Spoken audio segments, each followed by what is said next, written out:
My name is Madeline Hayes, and I'm 28 years old.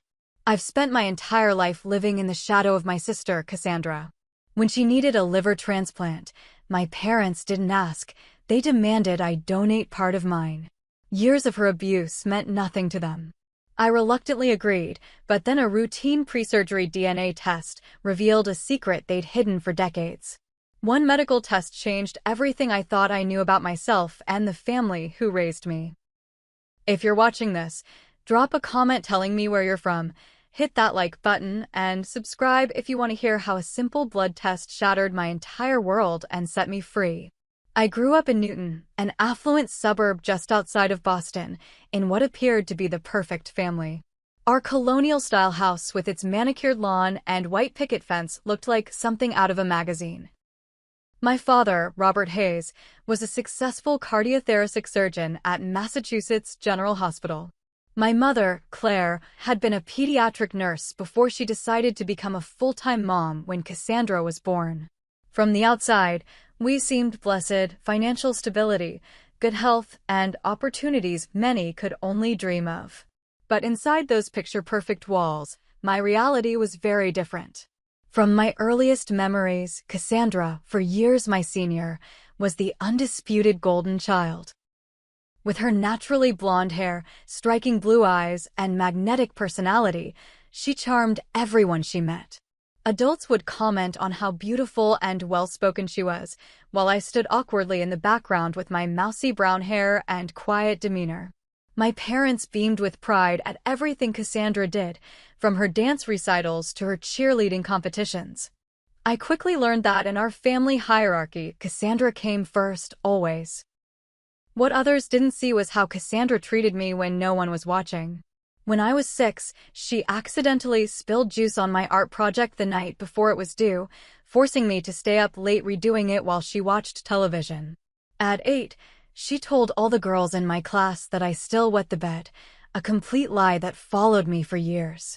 My 11th birthday party became about Cassandra when she fake-twisted her ankle during musical chairs, stealing all the attention. My cake sat forgotten as my parents fussed over her, even though the family video clearly showed she hadn't actually fallen. Cassandra is just more sensitive than you, Madeline, my mother would say whenever I complained. You need to be more understanding of your sister. My father's response was even more dismissive. Don't be jealous of your sister, Madeline. It's not attractive. I learned quickly not to protest when Cassandra borrowed my clothes without asking and returned them stained or damaged. I stopped reporting when she took money from my piggy bank or when she deleted my school assignments from the family computer. There was no point.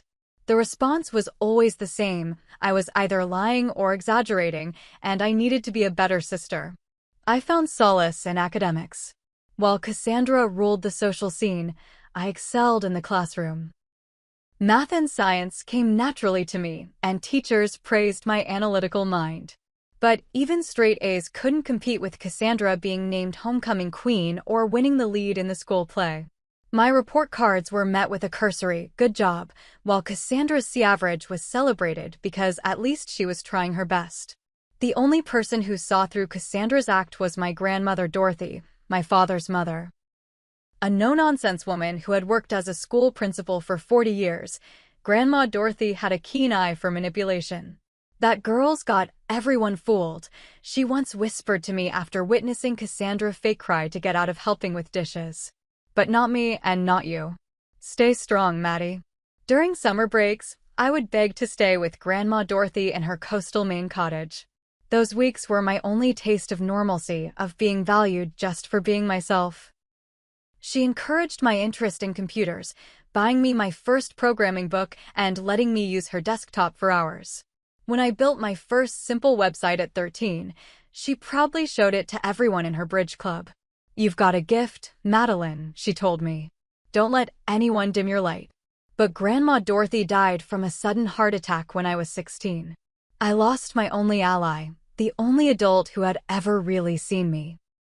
At her funeral, Cassandra delivered a tearful speech about her special bond with her grandmother, a complete fabrication that had my father nodding proudly through his tears. I sat silently, clutching the worn copy of Women in Computing that Grandma Dorothy had given me for my birthday that year, knowing that the truth of our relationship would die with her. College became my escape plan. I applied to schools as far from Boston as possible, eventually accepting a scholarship to UCLA's computer science program. The day I received my acceptance letter, my mother looked concerned. "California is so far away, Madeline. Wouldn't you prefer somewhere closer to home? Boston University offered you a spot too." But for once, I stood firm. This is the best program for what I want to do. And the scholarship makes it affordable. My father shrugged. "If that's what you want. Though I don't see why you need to go so far just to learn how to use computers." They drove Cassandra to college at Northeastern with a car full of dorm decorations and new clothes. I flew to Los Angeles alone with 2 suitcases and a laptop. The contrast couldn't have been clearer, but for the first time in my life, I felt free. In California, I flourished. I made real friends who valued me for who I was, not as someone's little sister.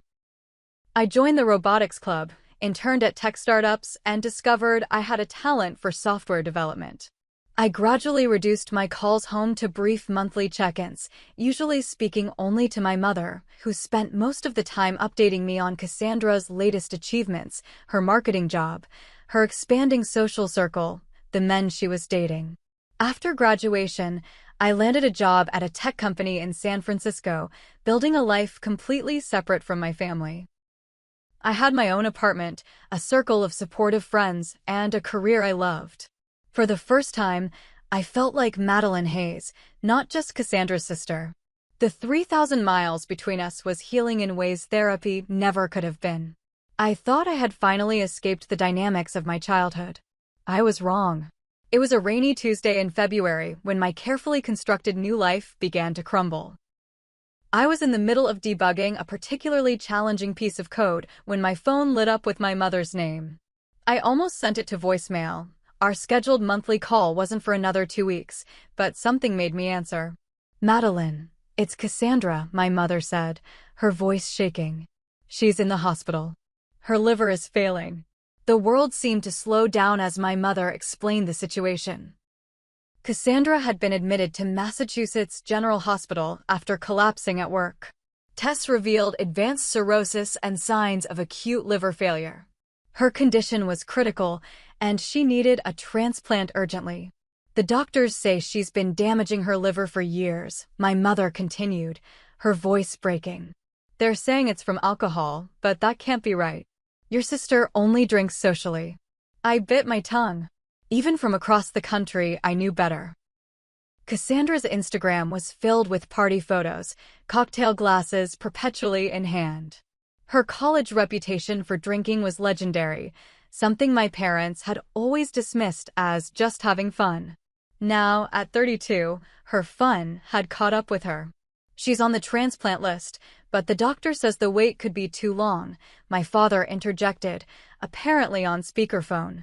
"We need to explore living donation options." There was a pause. "That's where you come in, Madeline." And there it was, the real reason for the call. Not because they wanted to inform me of my sister's condition or because they thought I'd want to know. They needed something from me. Specifically, a piece of my liver. "We've already scheduled testing to see if you're compatible," my mother added, as if my participation was a foregone conclusion. "We'll book your flight home." I gripped my phone tighter. "Don't I get a say in this?" "She's your sister, Madeline," my father said sharply. "What is there to say? Family helps family. Family helps family." The mantra of my childhood, invoked whenever I was expected to sacrifice for Cassandra. But where was this family obligation when Cassandra locked me in our garden shed during a thunderstorm when I was 9, leaving me there for hours until our neighbor heard my screams? Where was it when she spread rumors about me sleeping with a teacher in high school, nearly getting him fired and making me a social pariah? Where was family when I needed protection from her? "I need to think about this," I said finally. "This is a major surgery we're talking about." "There's nothing to think about," my father snapped. "She could die, Madeline. Is that what you want?" The familiar guilt washed over me. No, I didn't want Cassandra to die. Despite everything, she was still my sister. But the thought of going under the knife, of giving part of my body to someone who had only ever caused me pain, it made me physically ill. "I'll call you back," I said, and hung up before they could protest. I immediately called Jaden, my best friend since freshman year of college. A therapist by profession, Jaden had helped me understand the dysfunctional patterns in my family over the years. "They can't force you to donate," Jaden reminded me after I explained the situation. "Legally and ethically, this has to be your choice. The transplant team will evaluate your psychological readiness too, not just physical compatibility." But how do I say no? They'll never forgive me. Maddie, have they ever truly supported your choices? You need to ask yourself if you're making this decision out of love or obligation and fear. That night, I barely slept, torn between the lifetime of conditioning to put Cassandra's needs first and my hard-won sense of self-preservation. By morning, I had made my decision. I would get tested, but I would make it clear to the medical team that I was feeling pressured. If I wasn't a match, the decision would be out of my hands. And if I was, well, I would cross that bridge when I came to it. I called my parents back. "I'll come for the testing," I said. "But I'm setting some boundaries. I'll stay in a hotel, not at the house. And I need you both to respect that this is ultimately my decision." My mother began to protest, but my father cut her off. "Fine. Whatever you need, Madeline. Just get here as soon as possible." 3 days later, I was on a plane to Boston, leaving behind the life I had built, flying straight back into the dynamics I had spent years escaping. As the plane descended through the clouds, I couldn't shake the feeling that regardless of the medical results, nothing would ever be the same again. The moment I stepped off the plane at Logan Airport, the weight of being back in Boston settled onto my shoulders like a heavy winter coat. No one came to meet me. My parents were at the hospital with Cassandra, of course. I grabbed my luggage and took an Uber to the Marriott I'd booked downtown, deliberately choosing not to stay in Newton near my childhood home. The next morning, I headed to Massachusetts General for my first appointment with the transplant team. The hospital's imposing brick facade brought back memories of childhood visits to my father's office, where the staff would fawn over Cassandra while barely acknowledging my existence. My mother was waiting in the lobby, her face drawn with worry. She gave me a distracted hug, immediately launching into updates about Cassandra's condition. She had a rough night. Her ammonia levels are rising, and they're worried about hepatic encephalopathy setting in. "Your father is with her now." "No, how was your flight?" or "It's good to see you." Just straight to Cassandra. The transplant coordinator, a woman named Linda with kind eyes and a no-nonsense demeanor, walked us through what would happen. "The evaluation process is thorough, Madeline. We need to ensure you're physically healthy enough to donate and that you're making this decision freely and with full understanding of the risks." My mother interjected, "Of course she understands. She's a smart girl, and she wants to help her sister." Linda gave my mother a measured look. "It's important that Madeline speaks for herself during this process." She turned to me. "You'll meet with several specialists, including a psychologist, before any decision is made." The initial blood work and physical examination took most of the morning. By afternoon, I was sitting across from Dr. Kyle Mendez, the transplant psychiatrist, a man with salt and pepper hair and penetrating eyes that seemed to see right through my carefully constructed composure. "Tell me, Madeline," he said after some preliminary questions, "how do you feel about potentially donating part of your liver to your sister?" I hesitated. "I want to help her. She's my sister." "That's what you think you should feel," he noted. "But how do you actually feel?" Something in his gentle persistence cracked the veneer I'd maintained since arriving. Conflicted, I admitted. "Cassandra and we've never been close. Our relationship has been difficult." "Difficult how?" he prompted. I gave him a sanitized version of our history, mentioning the favoritism and some of Cassandra's milder bullying behaviors. Even this careful account made Dr. Mendez raise his eyebrows. "You understand that living donation is completely voluntary, correct? No one can force you to do this." "In theory, yes," I said quietly. "But family dynamics are complicated." He made a note in his file. "I'd like you to consider something, Madeline. Donation isn't just about the surgery. There's a recovery period where you'll need support. Based on what you've shared, I'm concerned about whether your family can provide that support without putting Cassandra's needs above yours. His concern was valid. When I went to visit Cassandra later that day, she was lying in her hospital bed looking surprisingly small and jaundiced, but her first words to me after a year of no contact were, "Took you long enough to get here." My parents hovered anxiously, immediately shushing her. "She's not herself," my mother explained, as if Cassandra's rudeness was a new symptom rather than her baseline behavior toward me. As the days of testing continued, I kept thinking about Dr. Mendez's words. The transplant team explained that I would need weeks of recovery, with someone to help care for me. When I brought this up with my parents, my father waved dismissively. "Your mother will have her hands full with Cassandra's recovery. You've always been independent, Madeline. You'll manage." That evening in my hotel room, I found myself remembering my senior prom. I had been asked by Michael Thornton, one of the few boys brave enough to approach Cassandra's little sister. I'd spent weeks saving for the perfect dress, a midnight blue gown that made me feel beautiful for the first time in my life. The night of prom, Cassandra, home from college for the weekend, had spilled red wine all over the dress as I was getting ready. "Oops, so clumsy of me," she'd said with a smirk that only I could see. My mother had sighed about my carelessness while trying to salvage the stained silk. I ended up wearing one of Cassandra's old dresses, too big and not my style. While she laughed with my parents about how these things always happened to poor Maddie, the memory still stung years later. Was I really considering undergoing major surgery for someone who had deliberately sabotaged one of the few special moments of my adolescence? A week into the testing process, Dr. Singh, the lead transplant surgeon, called me into his office. My parents insisted on accompanying me, despite my protests.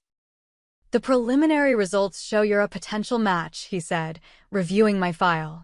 "Your liver function is excellent, and you share your sister's blood type." My father immediately clapped his hands together. "Wonderful news. When can we schedule the surgery?" Dr. Singh held up a hand. "Not so fast, Mr. Hayes. There are still more tests to complete, and most importantly, Madeline needs to confirm her willingness to proceed." All eyes turned to me. My throat felt dry. "I'm still considering it." "What is there to consider?" my father demanded. "Your sister will die without this transplant, Robert," Dr. Singh said firmly. "As I've explained to you before, the decision to donate must be completely voluntary. Pressure from family members is explicitly against protocol." My father's face reddened. "I'm not pressuring her. I'm reminding her of the stakes." That night, alone in my hotel room, my father called. His voice was cold in a way I remembered from childhood disagreements. "I've never asked you for anything, Madeline," he said, which was patently untrue. "But I'm asking now. If you refuse to do this, if you let your sister die because of some petty childhood grudge, you won't be welcome in this family anymore. Is that clear?" After he hung up, I sat in the dark, shaking. The next day, Cassandra asked to speak to me alone. As soon as my parents left the room, tears filled her eyes. "I know I haven't been the best sister," she said, her voice breaking. "But I'm scared, Maddie. I don't want to die. Please help me." "I'll change, I promise." In all our years, I had never seen Cassandra cry real tears. But were they genuine now, or was this another manipulation? The familiar doubt crept in. Maybe I was the awful person my parents had always implied I was, selfish and unforgiving. That afternoon, I told the transplant team I was willing to proceed as a donor. The relief on my parents' faces should have felt validating, but instead, it left me feeling hollow. As the final tests were scheduled, I couldn't shake the feeling that I was making a terrible mistake. The week before the scheduled surgery was a blur of final medical preparations. I had taken a leave of absence from work, sublet my apartment, and essentially put my entire life on hold. Every day, I shuttled between the hospital and my hotel, increasingly feeling like nothing more than a walking organ donor for Cassandra. 2 days before the surgery, I was at the hospital for what should have been routine final blood work when Dr. Thompson, a transplant hepatologist I hadn't met before, came into the examination room with a concerned expression. Miss Hayes, your latest blood work has shown some unusual antibodies that weren't present in your initial testing, she explained, reviewing my chart. It could be nothing, but we need to rule out any potential complications before proceeding. My mother, who had insisted on accompanying me to every appointment, immediately tensed. What does that mean? Will this delay the surgery? Cassandra doesn't have time for delays. Dr. Thompson addressed me directly, not my mother. I'd like to run an additional panel of tests, including a more comprehensive genetic workup. It's possible there's an underlying condition we haven't identified that could complicate both the surgery and your recovery. Is this really necessary? My father asked, suddenly appearing in the doorway. I hadn't even known he was at the hospital. Every day we delay puts Cassandra at greater risk. Yes, it's necessary, Dr. Thompson replied firmly. We have 2 patients to consider here, not just one. Something about the doctor's insistence on treating me as a patient in my own right, not just as Cassandra's potential donor, gave me courage. I want the additional testing, I said, meeting my father's glare without flinching. My parents exchanged a look I couldn't quite interpret. Perhaps we should get a second opinion, my father suggested. I have colleagues in the transplant field who, Dad, stop, I interrupted. If Dr. Thompson says I need more tests, I'm getting them. My mother's face had gone strangely pale. Robert, maybe we should just let them do their tests. I'm sure everything will be fine. There was something in her tone, a nervousness that seemed disproportionate to the situation. As a software engineer, I was trained to notice patterns, and something wasn't adding up. Why would my parents object to tests that would ensure my safety? The additional blood draw was completed that afternoon, and genetic samples were rushed for expedited analysis. Dr. Thompson promised results within 24 hours, given the urgency of Cassandra's condition. That evening, my parents insisted I have dinner with them at their home instead of returning to my hotel. The atmosphere was tense, my father checking his phone constantly while my mother seemed on the verge of tears throughout the meal. Is everything okay? I finally asked. You both seem off. Just worried about your sister, my father replied quickly. And frustrated by these unnecessary delays.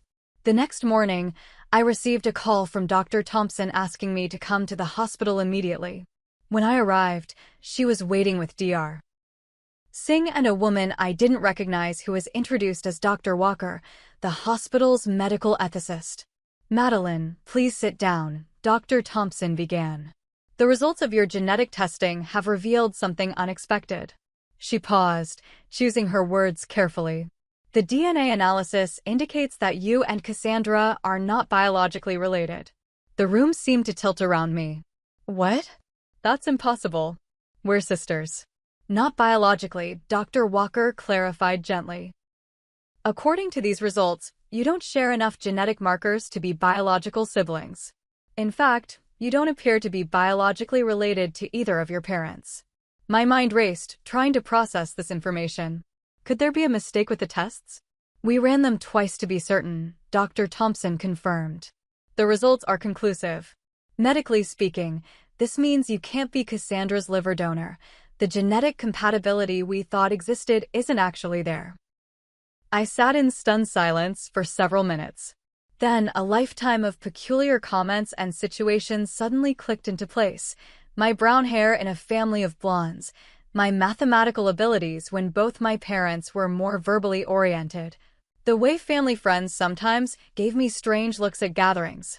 I need to talk to my parents, I finally said. Dr. Walker nodded. They're waiting in the family consultation room. Would you like one of us to accompany you? No, I replied, standing up. This is a conversation I need to have alone. When I entered the consultation room, my parents' expressions told me they already knew.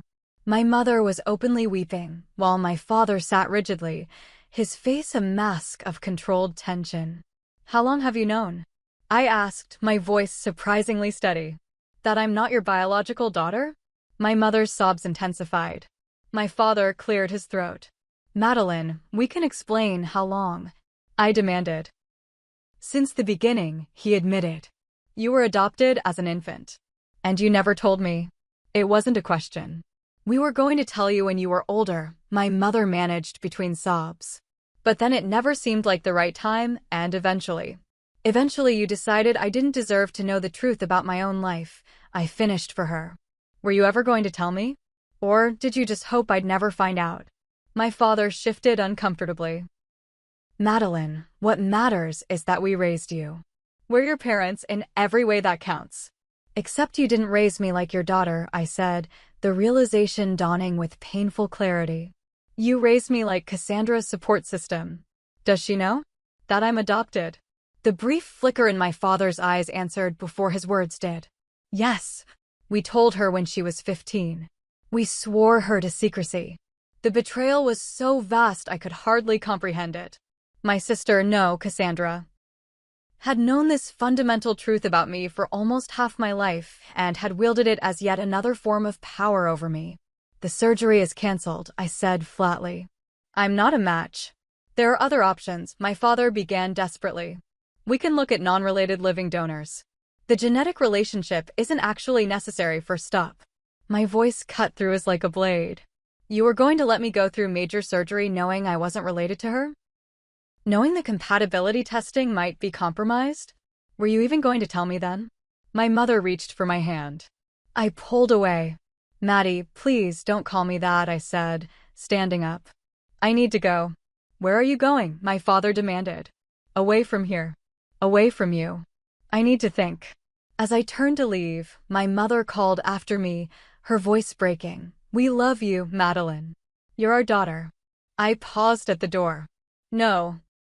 I'm just the backup plan you kept in the dark for 28 years. I walked out of the hospital into the bright spring sunshine, feeling as though I'd stepped into someone else's life. Everything I thought I knew about myself, my family, my origins, my very identity, had been a carefully constructed lie. And now, like my nearly donated liver, everything had been split apart, exposed, and forever changed. I checked out of the Marriott and moved to a smaller hotel farther from the hospital, needing physical distance from the epicenter of my shattered life. For 3 days, I barely left my room, ordering delivery food and alternating between numb shock and crushing waves of betrayal. My phone buzzed constantly with calls and messages from my parents, but I couldn't bring myself to respond. On the 4th day, I finally turned on my laptop and began to do what I did best, research. As a software engineer, I approached problems methodically, breaking them down into manageable components. And this was certainly the biggest problem I'd ever faced. First, I ordered a commercial DNA test to confirm the hospital's findings, though I had no reason to doubt them. Then I began searching adoption records in Massachusetts for the years around my birth. The process was frustrating. Records were sealed, information was limited, and without my original birth certificate, I hit one dead end after another. After a week of isolation, I received an unexpected message from Brian Winters, my parents' longtime family lawyer. Madeline, I understand you've received some difficult news. I may have information that could help. Are you willing to meet? I agreed to see him at his downtown office, arriving intentionally early to collect myself. Brian had always been kind to me on the few occasions we'd met, though he'd primarily been Cassandra's mock trial coach in high school. Thank you for coming, he said, showing me into his office. I've been torn about reaching out to you, but after speaking with your parents, they're not my parents, I interrupted. Brian nodded, acknowledging the correction. After speaking with Robert and Claire, I realized they don't intend to give you the full story. Ethically, I believe you deserve to know. He withdrew a folder from his desk. I handled your adoption, Madeline. It was unusual. Unusual how? It was a private adoption, arranged through a now-defunct agency called New Beginnings. The process was expedited and some of the usual safeguards were bypassed. At the time, I raised concerns, but Robert was insistent. My throat tightened. Are you saying my adoption was illegal? Not illegal, but certainly irregular. The Hayes paid a substantial fee to ensure the process moved quickly and quietly. Do you have information about my birth parents? Brian hesitated. Limited information. Your birth mother was very young, just 17. Her name was Jessica Calloway. She was from a small town in western Massachusetts and was not in a position to raise a child. And my birth father? not listed on any documents. Jessica declined to provide that information. I took a deep breath. Is there any way to contact her? Jessica. Brian's expression softened with sympathy. I'm sorry, Madeline. Jessica passed away about 8 years ago. Car accident. Another loss, a mother I'd never known, never would know. I blinked back tears. Thank you for telling me. There's more you should know, Brian continued. Your parents, the Hayes, they were desperate for children. Claire had multiple miscarriages before they adopted Cassandra. And then, they adopted me, I finished. Yes. But what you may not realize is that Cassandra is also adopted from a different birth family. She has no biological connection to Robert and Claire either. This new revelation hit me like a physical blow. Cassandra is adopted too? Yes. When she was told as a teenager, she had a very difficult time accepting it.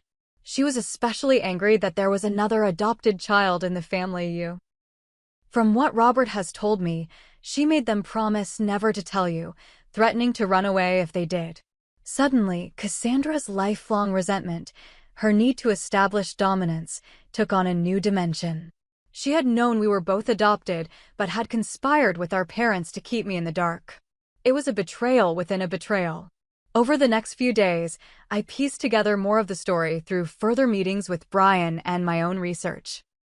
My parents had struggled with infertility for years before adopting Cassandra from a birth mother who shared Claire's blonde hair and blue eyes.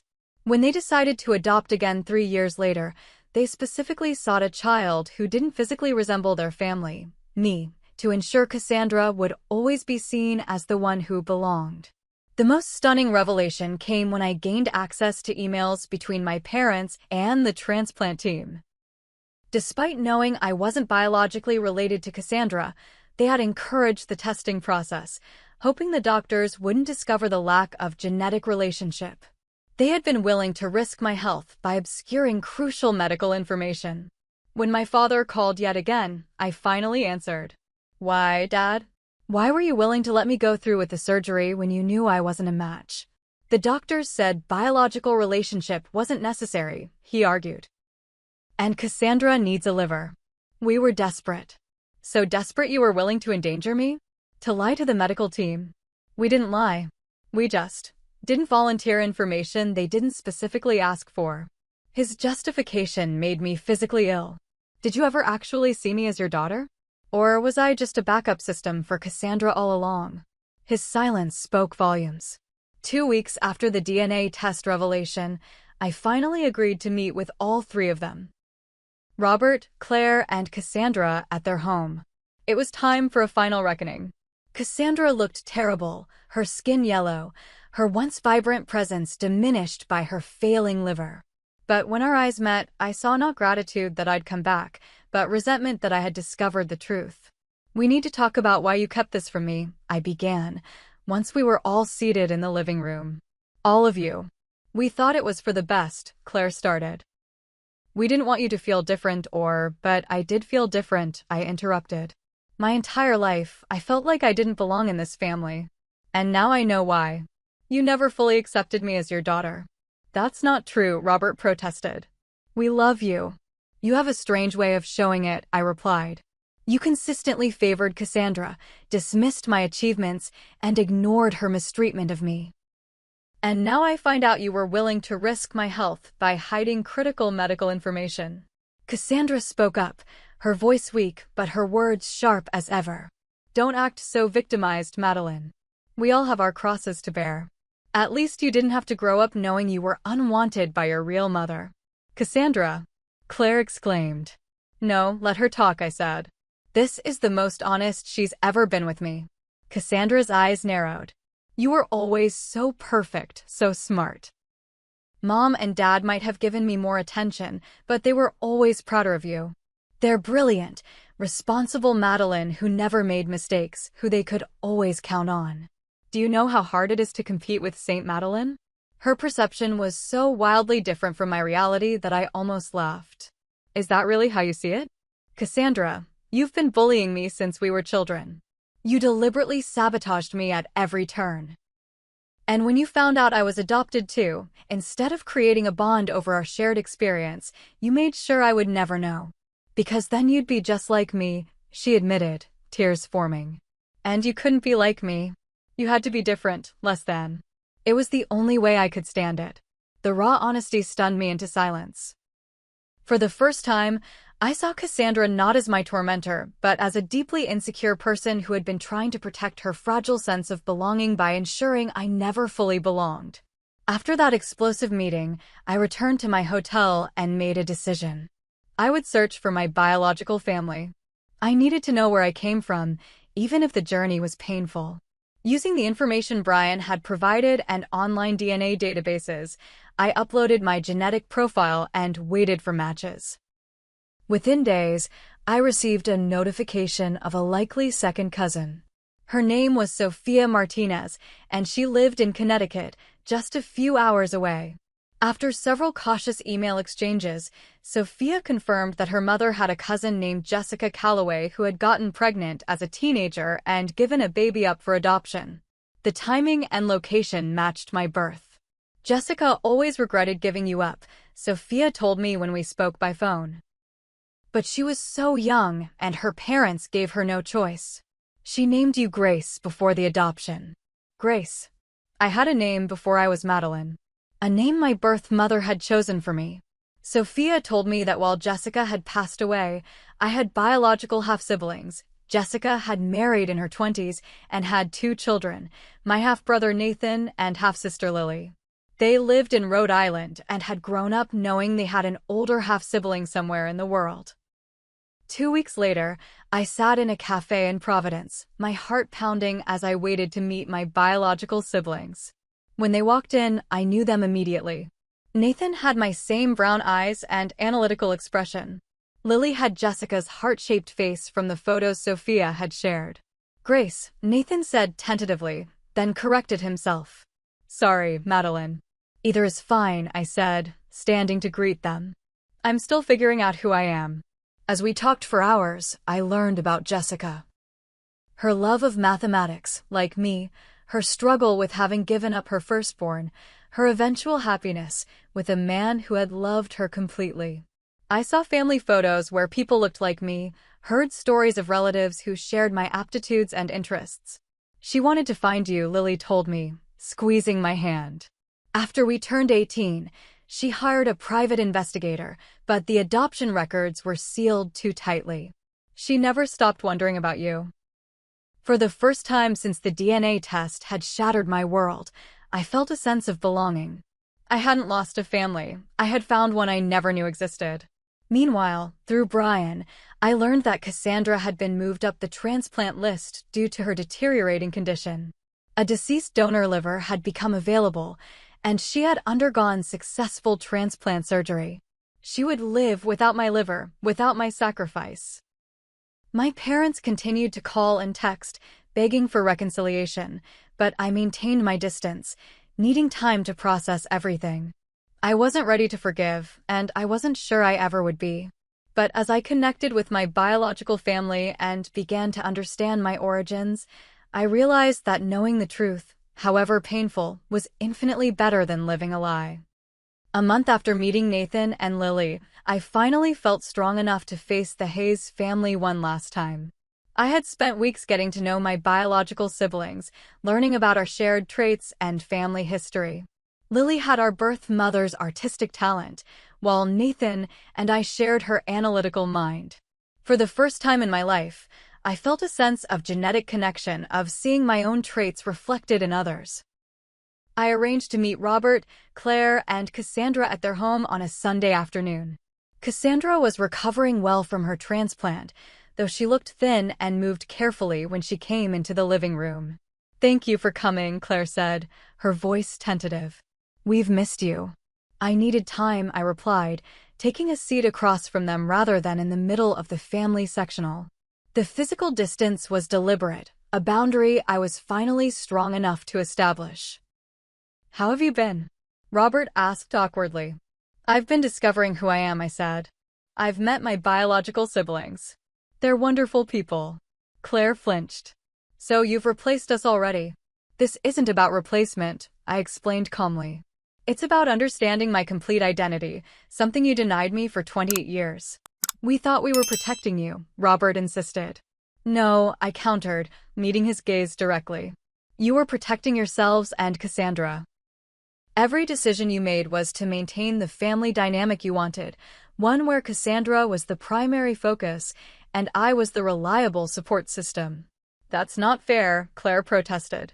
Isn't it? You were willing to let me donate part of my liver without disclosing critical medical information. You prioritized Cassandra's need for an organ over my right to make an informed decision about my own body. Cassandra, who had been uncharacteristically quiet, finally spoke. For what it's worth, I didn't know they were hiding our adoption status from the medical team. That was wrong. I looked at her, surprised by this small acknowledgement. Thank you for saying that. I'm not saying I've been a good sister, she continued, her voice lacking its usual defensive edge. I haven't. But nearly dying gives you perspective. I've had a lot of time to think about why I treated you the way I did. And what did you conclude? I asked. That I was terrified of being replaced, she admitted. When I found out I was adopted, it shattered something in me. I felt like I had to fight to secure my place in this family. And then there was you, smarter, more capable, more deserving. I thought if you knew you were adopted too, you'd somehow become the real daughter in a way I couldn't be. Her honesty was disarming. For the first time, I saw Cassandra not as the golden child who had everything, but as someone as insecure and lost as I had been. That doesn't excuse how you treated me, I said. Or how you both enabled it, I added, looking at Robert and Claire. No, it doesn't, Cassandra agreed. I can't undo the past. But nearly losing my life has made me realize I don't want to be that person anymore.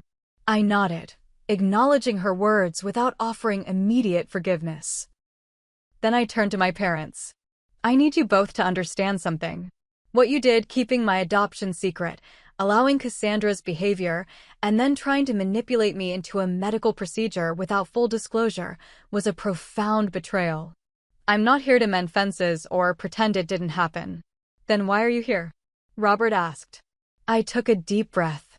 To tell you that I'm taking control of my narrative now. I've hired a lawyer to help me access my complete adoption records. I'm also filing a formal complaint against the adoption agency that handled my case, even though they're defunct. There were ethical breaches that need to be documented. Claire began to cry. Are you trying to punish us? No. I'm trying to claim my history and my autonomy. Something I should have had all along. Before leaving, I established clear boundaries. I would maintain limited contact, but only on my terms. Any future relationship would need to be built on complete honesty and respect for my autonomy. Family therapy would be a requirement if they wanted to maintain any connection with me. As I drove away from the house that had never truly been my home, I felt lighter than I had in years. The truth had not been gentle or kind, but it had set me free. Over the next few months, I built a new life. I extended my leave of absence from work, renting a small apartment in Providence to be closer to Nathan and Lily. Together, we visited our birth mother's grave, where I finally allowed myself to grieve for the woman who had named me Grace and had tried to find me later in life. Through the DNA database, I connected with more biological relatives, cousins, an aunt, even my maternal grandmother who had regretted forcing Jessica to give me up. Each new connection helped fill in another piece of my identity puzzle. Working with my lawyer, I obtained my original birth certificate and the limited records from my adoption. The documents confirmed what Brian had told me: corners had been cut, processes expedited. While not technically illegal, the adoption had skirted ethical boundaries in ways that explained the secrecy that had surrounded it. 3 months after the confrontation, I received a text from an unknown number. It's Cassandra. I'm starting therapy. For real this time. Not because Mom and Dad want me to, but because I need to understand why I became the person I did. I don't expect forgiveness, but I wanted you to know. I didn't respond immediately, letting the message sit while I processed my feelings. A week later, I simply replied, "Thank you for telling me. I wish you well in your journey." It wasn't forgiveness, but it was acknowledgement. A small opening that might, with time and work on both sides, lead to something resembling a healthier relationship. With my biological family support, I decided to legally add Grace as my middle name, honoring my birth mother's choice while keeping Madeline, the name I'd grown up with. It was a symbolic integration of my dual identities. In October, 6 months after the DNA test that had changed everything, I met Tyler Chin at a coding workshop in Boston. A software architect with kind eyes and an easy laugh, he asked thoughtful questions when I cautiously shared parts of my story. Unlike others who responded with pity or discomfort, Tyler simply said, "That must have been incredibly difficult, but it also shows how strong you are." As our relationship developed, I introduced him to Nathan and Lily, who welcomed him warmly. With Tyler, I felt no pressure to be perfect or to diminish myself. He celebrated my successes and supported me through the continuing emotional aftershocks of my family revelation. By Christmas, I had established a new tradition: dinner with Nathan, Lily, and their families, followed by dessert with Tyler's parents who lived nearby. The Hayes family sent cards and gifts, which I acknowledged with polite thank you notes. The distance remained necessary, though Cassandra and I had begun exchanging occasional texts, superficial but civil. As the new year approached, I realized that while the DNA test had shattered the foundation of my life, it had also cleared the ground for something new and authentic to be built, a life based on truth, however complicated, rather than carefully constructed lies. Spring in San Francisco brought cherry blossoms and a sense of renewal as I settled back into my apartment after a year of upheaval. I had returned to my job with a new perspective, negotiating a hybrid arrangement that allowed me to work remotely for 2 weeks each month so I could spend time in Providence with my biological family. The past 12 months had been a journey of reconstruction, of taking the fragments of my shattered identity and arranging them into something new and authentic. Weekly therapy sessions with Dr. Rivera had given me tools to process the complex emotions of betrayal, grief, and eventual acceptance. Healing isn't linear, she reminded me during a particularly difficult session. Some days you'll feel anger rising again, and that's normal. The goal isn't to erase the past, but to integrate it into your understanding of yourself. Those words had become my mantra as I navigated my new reality. 6 months after her successful liver transplant, Cassandra had reached out to suggest meeting one-on-one. We met at a neutral location, a cafe halfway between Boston and Providence. The conversation was stilted at first, both of us unsure how to relate to each other outside our established dynamics. "My therapist says I used you as a scapegoat for my own insecurities," she admitted, stirring her coffee. "That I was so afraid of being replaceable that I tried to make you feel that way first." "That makes sense," I acknowledged. "But understanding doesn't automatically heal the hurt." "I know." She looked up, her blue eyes so unlike mine serious. "I've been trying to figure out how to apologize for a lifetime of behavior." "I'm sorry seems inadequate." "It is," I agreed. "But it's a start." Cassandra had changed. The brush with death had stripped away some of her sharp edges, and therapy was helping her confront the insecurities that had fueled her behavior. We weren't friends, probably never would be, but we were finding a way to coexist with honesty rather than manipulation. My relationship with Robert and Claire remained more complicated. I had agreed to monthly family therapy sessions, where a mediator helped us navigate the damage of decades of secrets. Progress was slow and often painful. "I still don't understand why you couldn't just be grateful for the life we gave you," Claire had said during one particularly tense session. "Many adopted children never know their birth families. We gave you opportunities, education, but not truth," I had countered. "Not equality.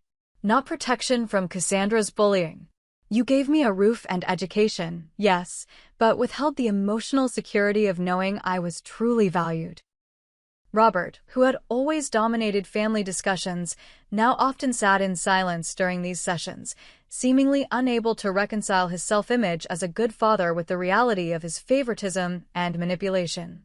With Brian's help, I had filed a lawsuit against the now-defunct New Beginnings Adoption Agency. The case had attracted attention from advocacy groups working to reform adoption practices and increase transparency. Though the agency no longer existed, the legal action helped document the irregularities in my adoption and could potentially help other adoptees seeking information about their origins. My relationship with Tyler had deepened over the months. His steady presence and unwavering support had been a cornerstone during the most difficult periods. When he suggested moving in together, it felt like a natural progression. "You know what I love about you?" he said one evening as we unpacked boxes in our new shared apartment. "You've faced something that would break most people, but instead of becoming bitter, you've become more authentic. More you." The observation touched me deeply because it reflected the internal shift I had experienced. The DNA test had shattered my understanding of who I was, but in the reconstruction, I had built something stronger, an identity founded on truth rather than others' expectations. Nathan and Lily had become integral parts of my life, our bond growing stronger with each visit. We discovered shared mannerisms, similar laughs, and the same allergic reaction to strawberries, biological connections that resonated on a level I had never experienced before. "Mom would have loved you," Lily told me as we sorted through a box of Jessica's belongings that her husband had preserved. "She used to light a candle every year on your birthday. She called it her Grace Day." The image of my birth mother marking my existence, even in absence, brought tears to my eyes. "I wish I could have known her." "You do, in a way," Nathan pointed out. "You have her analytical mind, her laugh, even the way you furrow your brow when you're concentrating. Parts of her live in you." On the anniversary of the DNA test that had changed everything, I sat alone on my balcony, reflecting on the journey of the past year. The revelation had been devastating, but it had also been liberating. For the first time in my life, I understood why I had always felt like an outsider in the Hayes family and had found places where I truly belonged. My phone buzzed with a text from Cassandra. "Thinking of you today. I know it's been a year since everything changed. I'm grateful you're still in my life, even in this new and different way." Her acknowledgement of the date surprised me. A year ago, she would never have considered how an event might have affected me. Perhaps people could change, given the right motivation and support. I had learned that family was both more and less than I had thought. More, because it extended beyond blood or legal ties to encompass chosen connections and shared experiences. Less, because sharing DNA or a last name didn't automatically create the bonds of love and respect that constituted true family. Most importantly, I had learned that my worth was inherent, not determined by my usefulness to others or my willingness to sacrifice myself for their needs. The attempted liver donation that never happened had ironically given me something far more valuable than any organ. It had given me myself. As the sun set over San Francisco Bay, I thought about how differently things might have turned out. Had the DNA test not revealed the truth, I would have undergone major surgery for someone who had caused me pain, perpetuating a lifetime of one-sided sacrifice. Instead, I had been set free to discover my true origins and to build relationships based on mutual respect rather than obligation. The journey wasn't over. I still had questions about my birth father, whose identity remained unknown. My relationship with the Hayes family continued to evolve, sometimes progressing, sometimes regressing. But for the first time, I was the author of my own story, not merely a character in someone else's. If you're watching this and have ever felt like you don't belong, or that your worth is measured only by what you can do for others, I hope my story gives you courage. The truth, even when painful, offers freedom that lies never can. Your identity belongs to you, not to those who would reshape it for their convenience. Have you ever discovered a family secret that changed how you saw yourself or your relationships? Share your experience in the comments below. If my story resonated with you, please like this video and subscribe to my channel where I'll be sharing more about identity, family dynamics, and the journey toward authentic living. Thank you for listening to my story, and remember, your worth isn't determined by your usefulness to others, but by the simple fact of your existence. Be true to yourself, and the right people will value you exactly as you are.